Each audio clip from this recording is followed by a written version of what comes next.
E você faz esse estudo para levantamento de público-alvo também? Sim. Isso que eu queria saber como é que funciona, porque você não pode chegar e falar assim, nosso público aqui vai ser Zeus e pronto, acabou, né? Como não é que tem você... lá no painel do Facebook, né? Decisão, né? Quero Zeus. Quero o botão Zeus.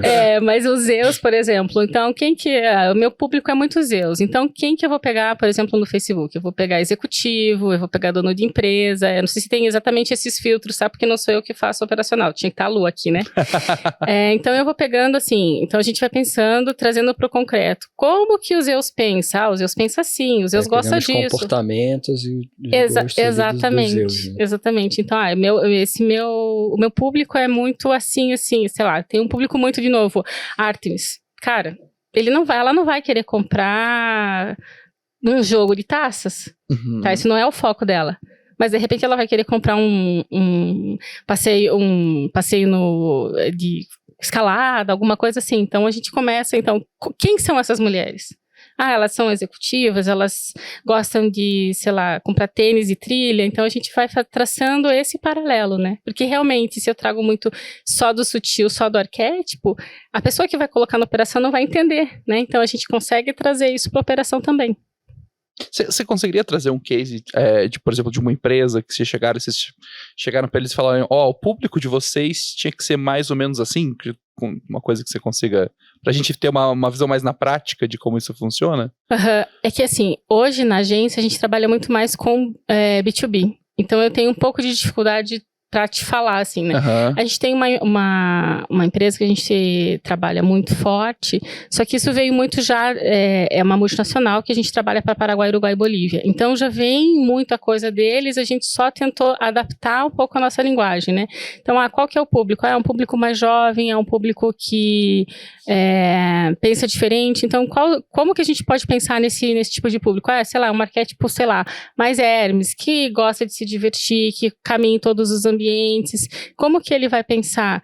Ele é um cara mais solto, ele é um cara que vai buscar mais informação. Então, a gente começa a montar a partir disso. Mas assim, acho que eu não estou sendo muito certeira no que eu estou falando, porque eu não tenho realmente um case para te passar. Não, mas acho que deu para entender, né? Eu entendi. Você consegue usar esses arquétipos como se fossem...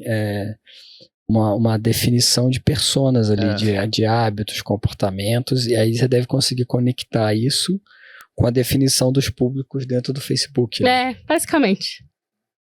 Nossa, muito, muito legal você pensar dessa forma, né? Eu acho que isso deve ajudar muito pra galera que tá... Uma das dificuldades que a gente tem com grupos de usuários nossos que estão começando é quando eles vão definir público-alvo, né? Porque... para quem está no início, é mais difícil você ir começar a caracterizar público, né? Todo mundo acha que vai vender para todo mundo que está na internet. Aí depois acha que vai vender para homens ou mulheres. É um grande mito, né? Todo mundo sempre começa assim. O que é o público-alvo? Todo mundo pode comprar meu produto. Eu acho que essa visão de arquétipos, ela ajuda a você andar mais rápido, né? Porque você já dá uma caracterizada ali, facilita muito esses agrupamentos. Acho que isso é uma coisa até pra gente pensar em... No caso de vocês, desculpa te cortar, Rafa, é legal entender qual é o empreendedor. O que ele tá vendendo? Para daí você sai daqui, para daí ir para onde está a venda.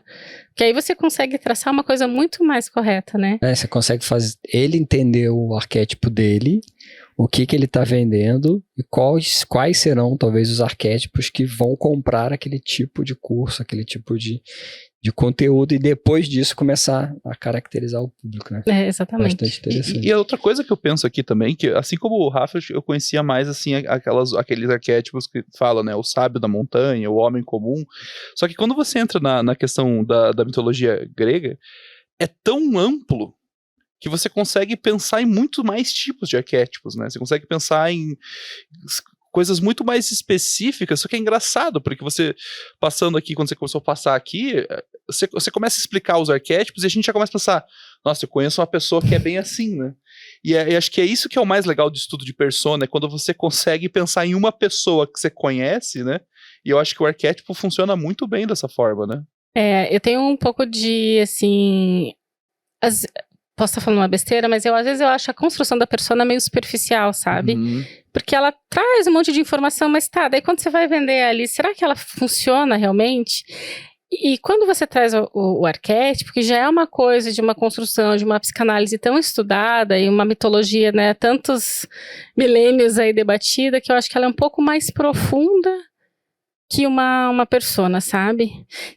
Eu já tive umas apresentações de persona que era muito engraçado, porque a pessoa é o lado dramaturgo do analista que tá criando lá. Sim. Essa aqui é a Ana, ela tem 27 anos, ela trabalha no não sei aonde, tipo, é uma coisa que não tem, eu acho que não tem dado nenhum naquilo exatamente, que a pessoa tá fazendo, assim, né? a pessoa cria aquilo, faz um copy, né? Acho que o problema que eu vejo na persona, que os arquétipos ajudam, é que a persona ou ela é 8 ou ela é 80. Ou você tem que afunilar tanto para chegar em uma pessoa, que é a Ana de 20, aí você tem uma dificuldade de pensar assim, ok, mas a Maria de 45 anos não vai comprar então, porque é a Ana de 28, né? E aí você fica muito afunilado, ou você vai para o outro extremo e fica abstrato demais e não aborda aspectos que são fundamentais na compra, que é o aspecto comportamental de sentimento.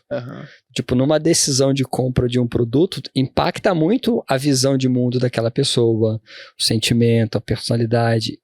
Eu acho que o arquétipo, ele consegue ser esse equilíbrio, né?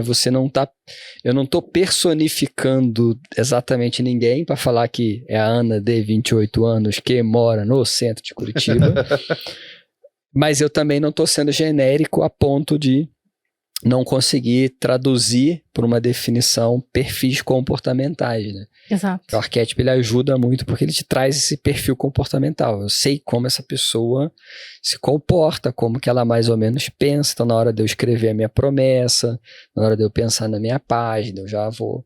Né, se você está fazendo para uma Atena ali, imagino que se eu coloco numa página, olha, você vai aprender a liderar a sua equipe, vai fazer isso, resultado. Se a pessoa estiver nesse arquétipo, ela vai valorizar mais, né? Exatamente, aquilo dá um quentinho no coração, entendeu? Porque você realmente se reconhece no arquétipo, né?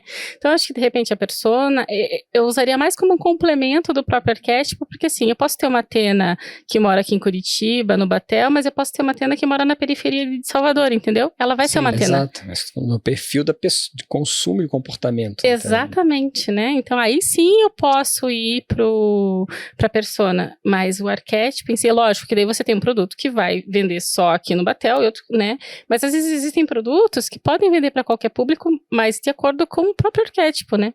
E não com questão de valores, né?